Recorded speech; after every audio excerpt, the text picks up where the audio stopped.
السلام عليكم ورحمة الله وبركاته، ازيكم حبايب قلبي عاملين ايه؟ وحشتوني جدا جدا جدا. معاكم النهارده بقى حلقة جديدة في مطبخ جديد، وهو مطبخ اختي حبيبتي ربنا يبارك فيها يا رب. قضيت معاها كام يوم كده. بصوا ده كان الفطار اول يوم، عملت لنا كبدة حلوة قوي، وان شاء الله هاخد منها الطريقة واعملها لكم بنفس الطريقة بتاعتها، لان الطريقة بتاعتها لذيذة جدا. نصلي على الرسول صلى الله عليه وسلم. اللهم صلي وسلم وبارك على نبينا محمد. بصراحة اليوم كان حلو قوي. هي عملت لنا فيه حاجات ياما قوي كتير حلوة. ما شاء الله اللهم بارك يا رب. ده مطبخها بقى، حبيت اوريكم المطبخ اللي انا هشتغل فيه النهارده.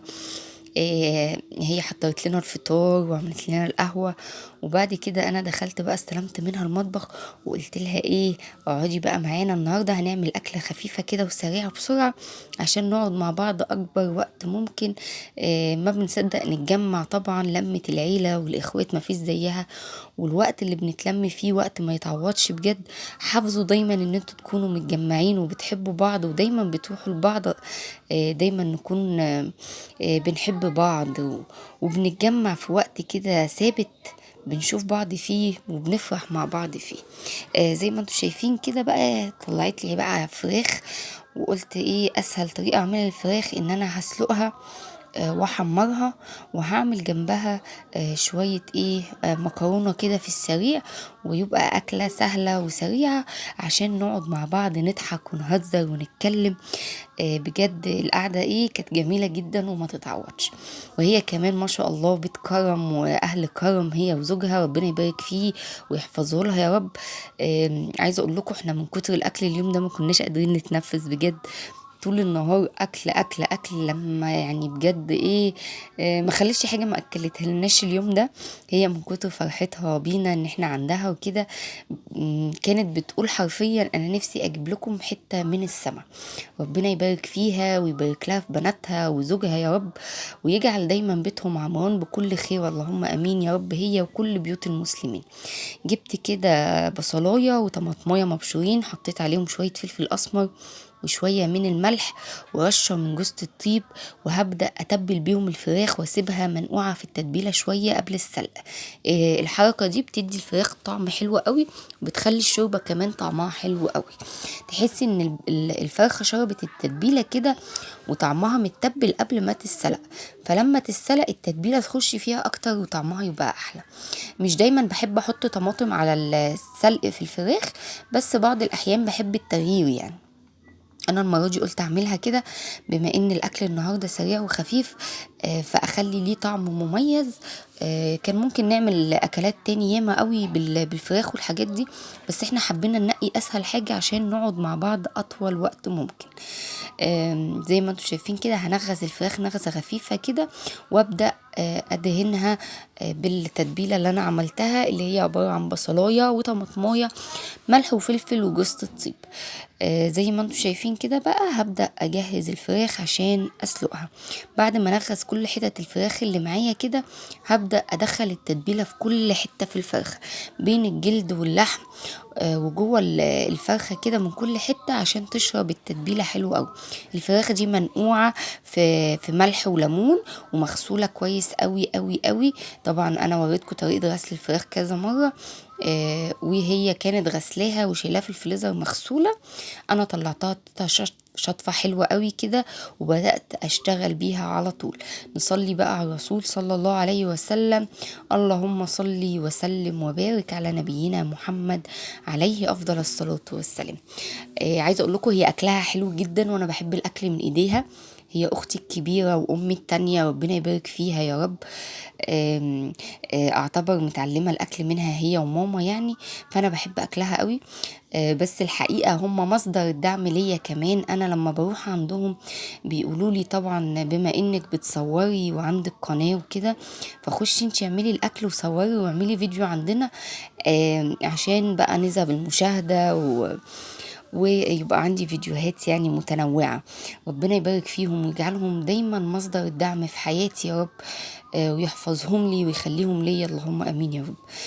قالت لي بقى اعمل لنا شويه جيلي كده عشان الولاد ياكلوا وينبسطوا. حطيت كوبايتين من الميه المغليه ونزلت عليهم ببكوين من الجيلي. الجيلي طبعا اللي هو بيتباع عند البقال.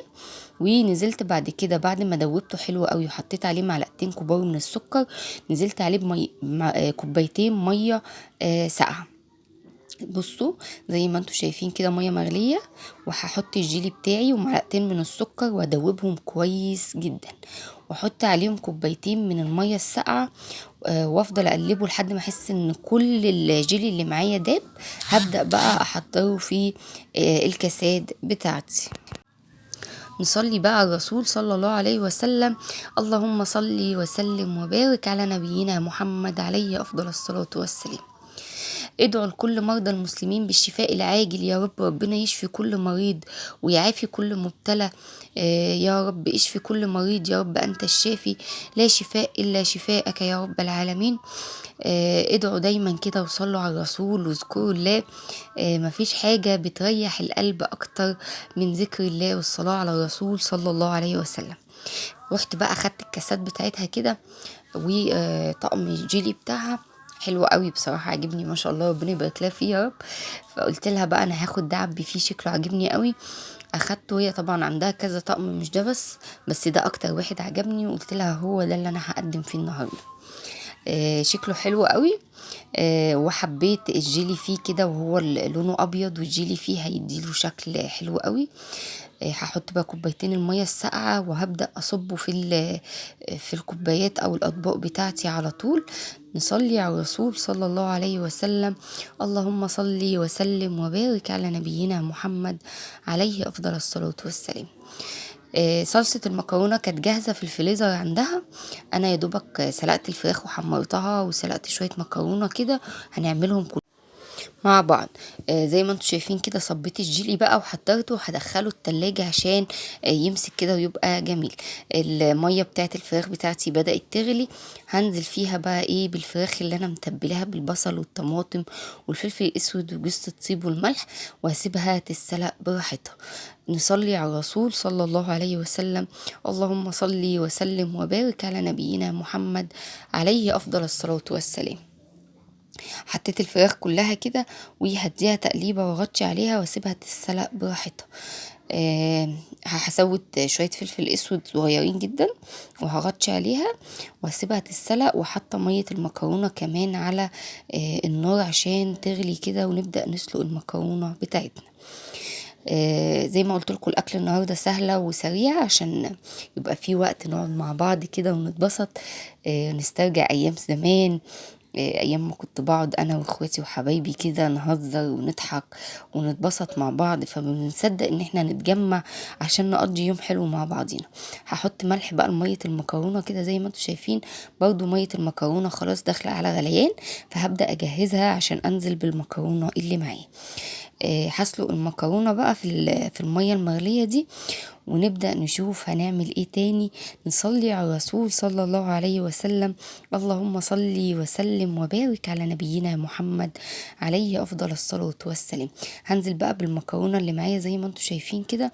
عملت مكرونة سباكيتي، الولاد بتحبها جدا، طعمها بيبقى لذيذ وبتشرب من الصلصة اكتر من اي نوع تاني. انا بحب السباكيتي جدا. مش هغطي الحلة بقى على المكرونة، خلاص ادام حطيت المكرونة هسيب الحلة كده مكشوفة زي ما هي. هقلب كده كويس المكرونة عشان ما تعجنش في بعضها ونبدأ نكمل. المكرونة طبعا اتسلقت ما اخدتش وقت، ما بتاخدش 10 دقايق ربع ساعة على النار. ادام المية مغلية هفتح عليها المية الساقعة كده وابدأ اشطفها على طول. الشطفة دي عشان ما تكملش السوا، عشان تنزل النشا اللي فيها كمان. زي ما انتوا شايفين كده المكرونة جهزت. هبدأ بقى اغلي الصلصة كمان اللي معايا عشان نبدأ نحضر الغدا. قلت بقى بما اني واقفة في المطبخ والغدا سهل وسريع وعايزين نقعد مع بعض وقت طويل، اختي كانت محضره حاجات كده للكيكه، قالت لي اعملي لي صينيه كيكه من ايدك الحلوه. قلت لها من عينيا الاتنين طبعا، ما اقدرش اتاخر عليها في اي حاجه، مع ان الكيكه بتاعتها هي بجد حاجه وهم. انا بحب الكيكه بتاعتها جدا. ربنا يديها الصحه والعافيه يا رب، ويحسن ما بين ايديها دايما اللهم امين، ويبارك لها في بنوتاتها العسلات، وتشوفهم عرايس يا رب اللهم امين. جنة حبيبتي ربنا يبارك فيها، احلى عروسه في الدنيا، هي بتفرح قوي لما بقول لها جنة العروسه. احلى عروسه يا جنة، ربنا يخليكي لينا حبيبه خالته، ويبارك فيكي يا رب، واشوفك عروسه زي القمر يا جنة يا رب. هبدأ بقى كده اجهز الكيكة بقى بتاعتي. هنعمل النهاردة كيكية كده بالبرتقال سهلة وسريعة، مقاديرها حلوة قوي، طلعت هشة وهوريكم هتطلع ازاي في الاخر. هعمل ايه؟ هحط 6 بيضات في الخلاط زي ما انتوا شايفين كده، 6 من البيض. هحط عليهم ايه؟ هحط عليهم بشر برتقان. هي بتخزن بشر البرتقان ده في الفريزر دايما، لما بيكون في برتقان بتاخد البشر بتاعه، بتخزنه في اكياس في الفريزر، بتعمل منه الكيكات والحاجات دي، طبعا بيدي طعم حلو قوي للكيكه. فاخدت بقى حبه من البشر ده، حوالي كده ايه معلقه صغيره من بشر البرتقال. وهحط كمان رشه فانيليا صغيره. انا من الناس اللي بتتضايق من ريحه البيض قوي في الكيكات والحاجات دي، فبحب احط حاجات تضيع ريحه البيض خالص عشان ما احسش بيها نهائي. حطيت بقى بشر البرتقال، بشر البرتقال كفايه جدا، ممكن ما تحطيش فانيليا، هو بشر البرتقال معاكي كفايه. بس انا حبيت ازود رشه من الفانيليا كده، لان زي ما قلت لكم ما بحبش الزفاره بتاعه البيض. كان عندها كمان كيس برتقال كده مخزناه في الفريزر، اخدته وكملت عليه بقى زي ما انتوا شايفين كده. هاملة كوباية من عصير البرتقال. الكيكاية دي هتاخد معايا 3 كوبايات من عصير البرتقال. انا هكمل بمرندة برتقال زي ما انتوا شايفين كده، بتدي طعم حلو قوي، وبتدي نفشة كمان للكيكة حلوة جدا. هحط 3 كوبايات من مرندة برتقال، او اي نوع كاكولا برتقال انتي حباه، حطي منه طبعا. هحط 3 من الكوبايات السوائل زي ما انتوا شايفين كده في الخلاط. الحبة دول كانوا ليا انا مش للكيكة، هي الكيكة اخدت 3 كوبايات بس من البرتقال، وانا بقى اخدت الحبة دول. يا رب اختي ما تشوفش الفيديو بقى عشان ما تعرفش ان انا كنت واقفه جوه عماله اكل واشرب وسايباها هي قاعده بره. احط معلقه من الخل زي ما انتوا شايفين كده، وهحط ايه كمان 1.5 كوباية من الزيت. المقادير دي حلوة جدا، واعتمدوها كده واكتبوها عندكم. المقادير دي مظبوطة، طلعت الكيكة هشة وجميلة جدا، طعمها كان حلو جدا ومظبوط. حطيت 1.5 كوباية من الزيت، يبقى كده حطينا ايه 6 من البيض، 3 كوبايات من العصير برتقان، بشر برتقان وفانيليا، وهحط 1.5 من الزيت. هحط كمان سكر، هحط قد ايه سكر؟ 3 كوبايات من السكر. هحط 6 كوبايات من الدقيق، 6 من الدقيق، وهحط عليهم 2 من بيكنج باودر. كده المقادير بتاعتي مظبوطة. هبدأ بقى ايه احضر الخليط اللي في الخلاط ده واضربه كويس، وانزل بيه على الدقيق. ما تنسيش تحطي رشة ملح كمان على الدقيق. وحطيت كمان في الخلاط معلقه من الخل. الخل ايه فايدته؟ الخل بيدي نفشه كده للكيكه وطراوه حلوه قوي، بتطلع زي العسل بجد. زي ما انتوا شايفين كده هقلب بقى المكونات اللي في الحله دي مع بعض، اللي هم ايه رشه من الملح، 6 كوبايات من الدقيق، و2 من بيكنج باودر. وهضرب الحاجات اللي في الخلاط مع بعض، اللي هي برضو عباره عن ايه، المكونات اللي في الخلاط كانت عباره عن 3 كوبايات من الدقيق، 3 كوبايات من السكر، 3 كوبايات من عصير البرتقال، 6 من البيض، ومعلقه من بشر البرتقال، وكوبايه ونص من الزيت. وبكده المقادير بتاعتي مظبوطه. عايزه تزودي رشه من الفانيليا براحتك. نصلي على الرسول صلى الله عليه وسلم. اللهم صلي وسلم وبارك على نبينا محمد عليه افضل الصلاة والسلام. الخلاط ما كانش اخد الحاجة مرة واحدة، فضربتها على كذا مرة وفضيتها كده زي ما انتم شايفين، وهبدأ انزل المكونات السايلة على الدقيق اللي معايا واقلبه كويس جدا جدا جدا، عشان الكيكة تطلع معايا نافشة ومظبوطة. اهم حاجة التقليب يكون في اتجاه واحد بالراحة جدا، عشان الهواء اللي جوه الكيكة ما ما يخرجش. لو عندك اسباتيولا عايزه تقلبي بيها براحتك، بس انا بحب اقلب الكيكه بايدي كده عشان لو في اي تكتلات من الدقيق احس بيها واقلبها كويس. نصلي على الرسول صلى الله عليه وسلم. اللهم صل وسلم وبارك على نبينا محمد عليه افضل الصلاة والسلام. نقول مكونات الكيكة كمان مرة عشان اللي عايز يكتبها يكتبها، وهسيبها لكم كمان في صندوق الوصف ان شاء الله. حطيت 6 من البيض، عليهم معلقة من بشر البرتقال، 3 كوبايات من البرتقان، ايا كان سواء عصير او حاجة كاكولا برتقان مرندة او شوبس او اي حاجة برتقان يعني. هحط ايه كمان 3 كوبايات من السكر، وكوباية ونص من الزيت، 6 من الدقيق، 2 بيكنج باودر، ومعلقة من الخل ورشة ملح. دي كده المكونات بتاعتي بتاعت الكيكة النهاردة. الكيكة طلعت حلوة جدا، جربوها ومش هتندموا. ما تنسوش تحطوا لي تعليقاتكم وتقولوا لي رأيكم في الوصفات بتاعتي وفي القناة، ولو في اي حد محتاج اي وصفة انا هعملها له. زي ما انتم شايفين كده بقى، دهنت الصينية بزيت ورشيت فيها دقيق، وهنزل بقى بالمكونات بتاعتي دي. المكونات دي كانت يا دوبك على قد صينية واحدة، عشان ما شاء الله الصينية بتاعتها كبيرة يعني. زي ما انتم شايفين كده حوالي نص الصينية مليان من الخليط بتاع الكيكة. هي كده جاهزة معايا. هدخلها بقى الفرن درجة حرارة، اسيب الفرن يسخن كويس وادخلها في درجة حرارة متوسطة في الرف الوسطاني، واسيبها حوالي من تلت ساعة لنص ساعة.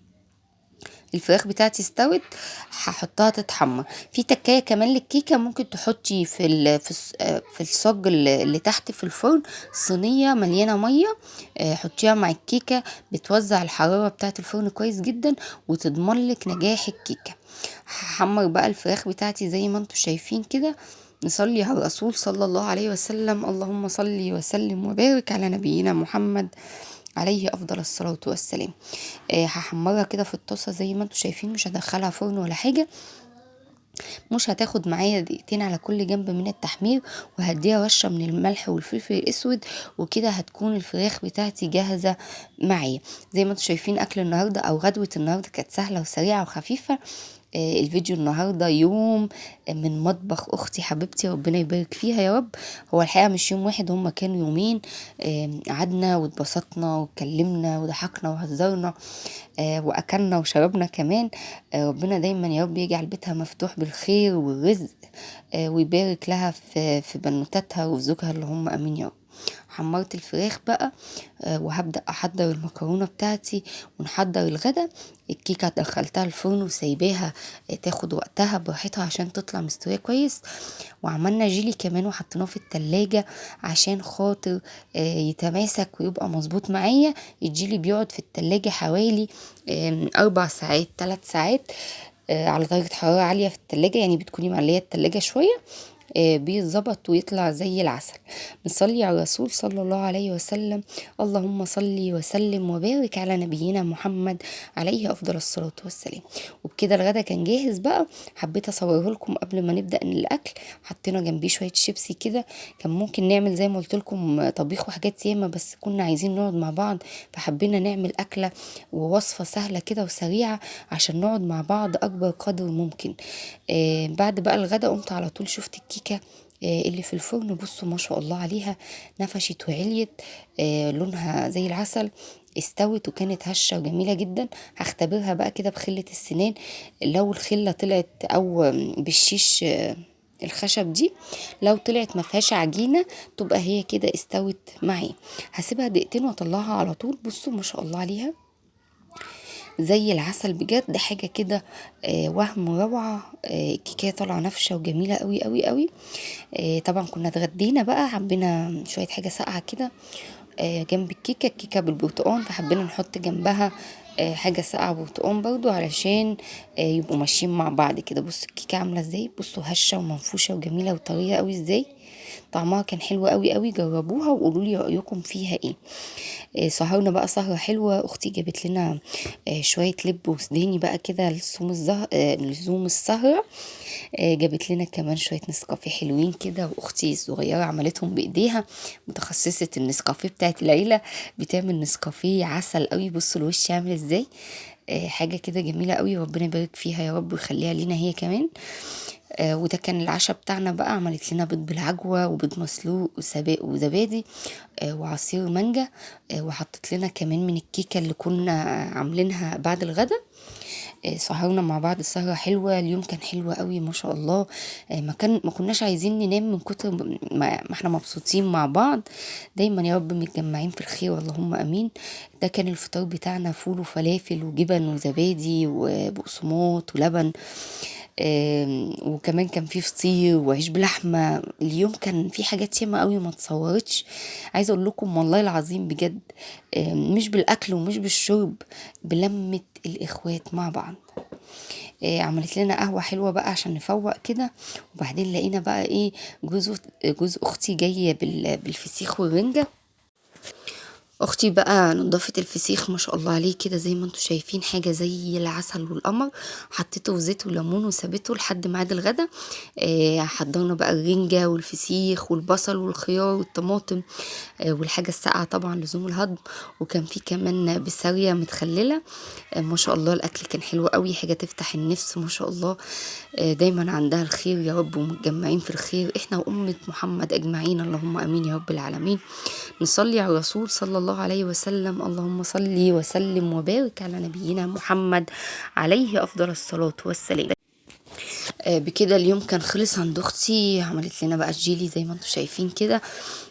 حاجة كده ما شاء الله، يعني ربنا يبارك لها يا رب. دايما متجمعين في الخير. ما تنسوش تعلقوا لي وتعملوا لي لايك، ما تستخسروش فيا اللايك. وعايزة اشكر كل الناس الجديدة في القناة عندي، منوريني ومشرفيني. والسلام عليكم ورحمة الله وبركاته.